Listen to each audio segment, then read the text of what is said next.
Hello, everybody. Welcome back to Chapter 3. We are in Section 3, and this is video number 1 of that section. In this section, we're going to talk about logarithmic functions and their graphs. In your notes packet, I think that page is labeled number 15, where we're going to be right now, so check that out. You can see here on my screen some of the objectives for this section. The first thing we're going to be doing today is just number 1 here, converting equations between logarithmic form and exponential form. And this should be a review for you, so let's jump right in. So first of all, I just want to remind you what it means to be a logarithm at all. This statement right here, very, very important. Remember when we have these exponential functions that we define them for only bases greater than 0 and not equal to 1, because if they were equal to 0 or if they were equal to 1, then it would just be linear. If it was less than 1, then it wouldn't behave as an exponential growth or decay. So kind of keep that in mind.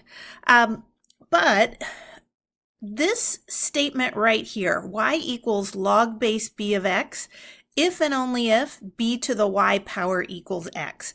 These two expressions are equivalent to each other. If I have b to the y is equal to x, then, at some point we need to be able to say, well, how would you solve for y, this exponent here? And so mathematicians came up with this logarithm notation. And so this means that y is the exponent, and we say that that's log base b of x. So I've heard, if you had Mr. James last year, I can always hear him through my wall when he gets to the log chapter, because he says about 500 times, log means exponent. Log means exponent, and he makes everyone in the class say it as well. And as you can see here, the reason why is because log is equal to the exponent. Y is the exponent. So if I have b to the y equals x, and I want to find out what that exponent is, I say, oh, that's log base b of x. So those are equivalent to one another. Very important that you realize that. Now, what I would like to do at this point is to just kind of look at a graph of an exponential and a log function. And over here to the right, you've got y equals b to the x and y equals log base b of x. I'm going to put in 2 for b here so that we have an actual number and we can plot some points on the graph here. So first I'm going to graph y equals 2 to the x.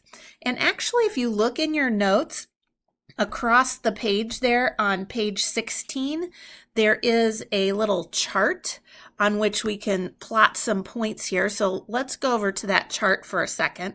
So f of x equals 2 to the x. Let's plot a few points. So if we put in -2, we get 2 to the -2 power, which is 1 over 2 squared, which is a fourth. If we put in -1, we get 2 to the -1, which is 1 over 2 to the first, or 1/2. 2 to the 0 is 1, because anything to the 0 is 1. 2 to the first is, of course, 2, and then 2 squared is 4. So this gives us a few points to plot on our graph back on the previous page.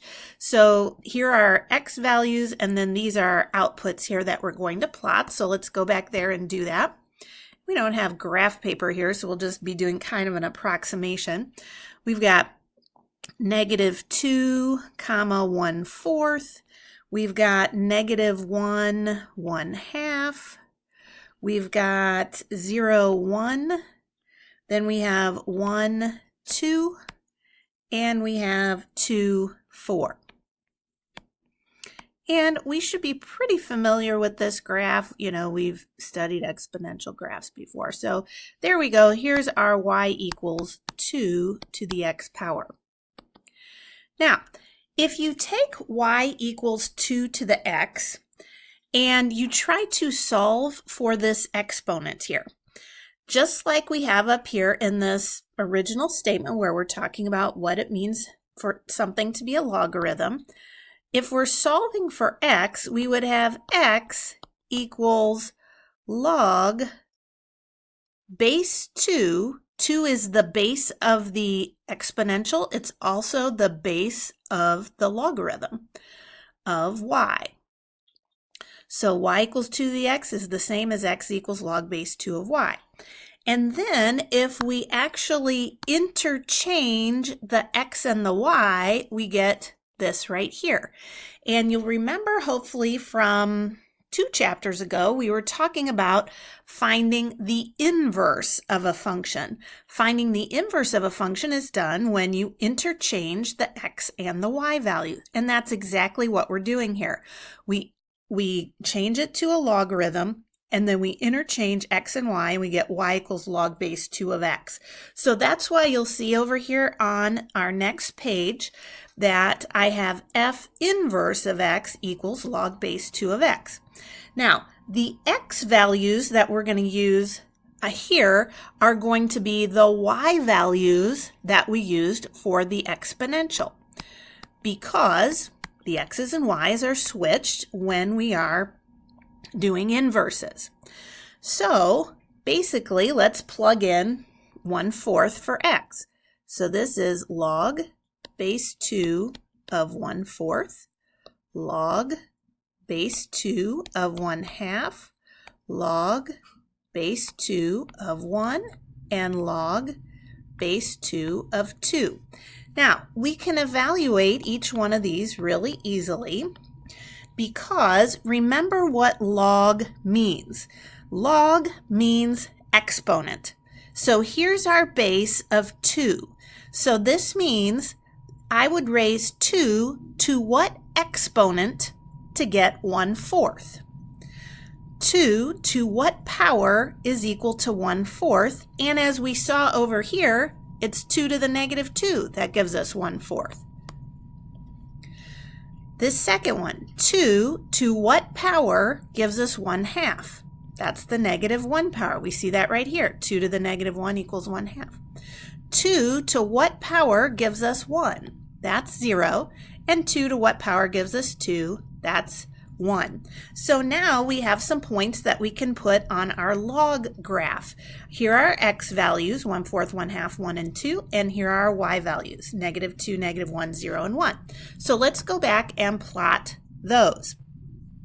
Need to move my screen down a little bit here. Okay, so we've got the point 1/4, comma, negative 2.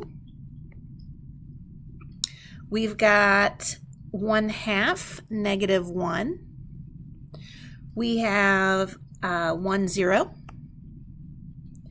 We've got 2, 1. And finally, 4, 2.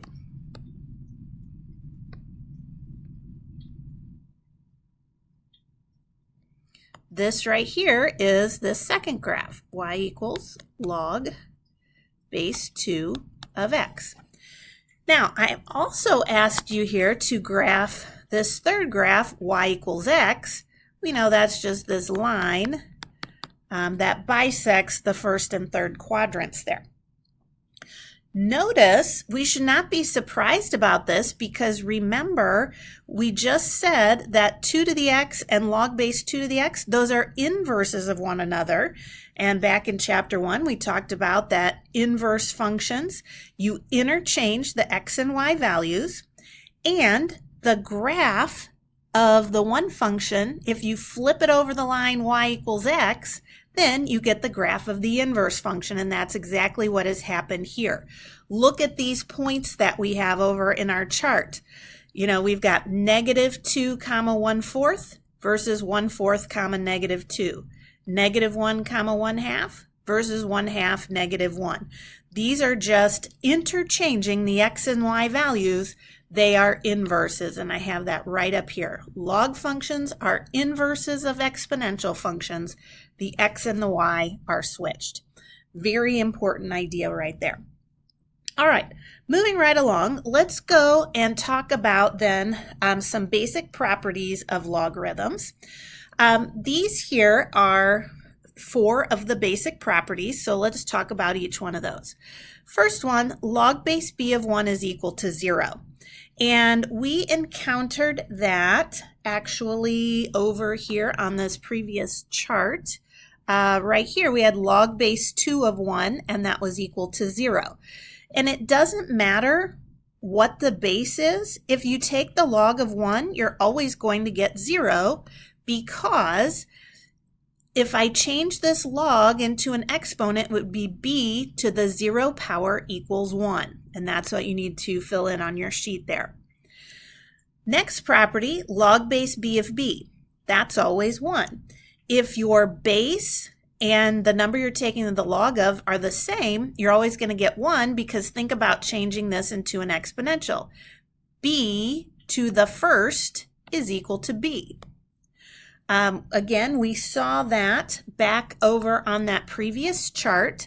If you look right here on the bottom, log base 2 of 2. The base and the number you were taking the log of are the same, and our result was 1, because 2 to the first power is equal to 2. Third, if you have log base b of b to the y, that's equal to y, because base b to the y power has to equal this, which is b to the y. B to the y equals b to the y. We saw that over here on the previous slide as well. If you look, let's see.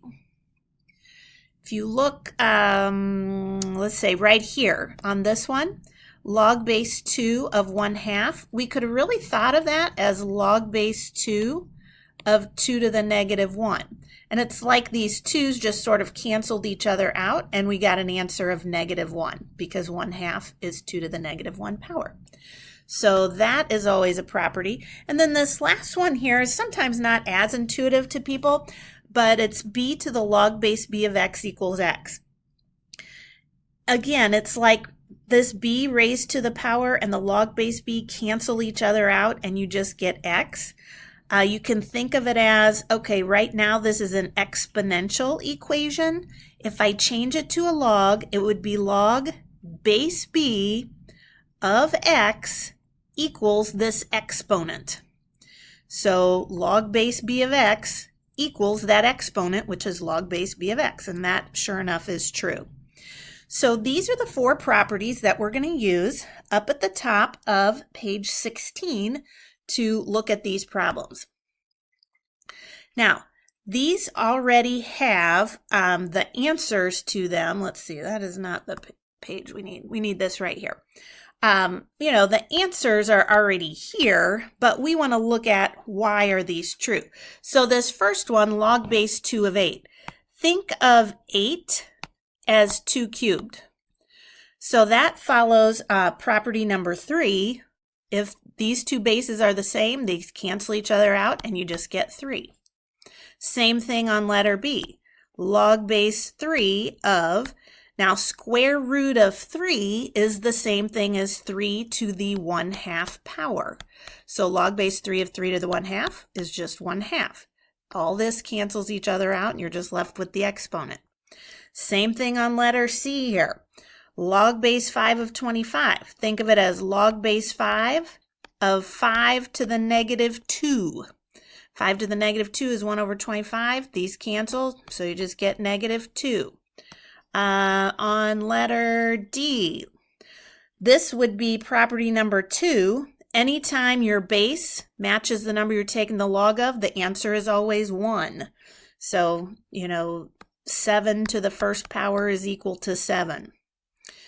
And then this follows that last property that we saw, where again, it's kind of like these cancel each other out, and you just get 11.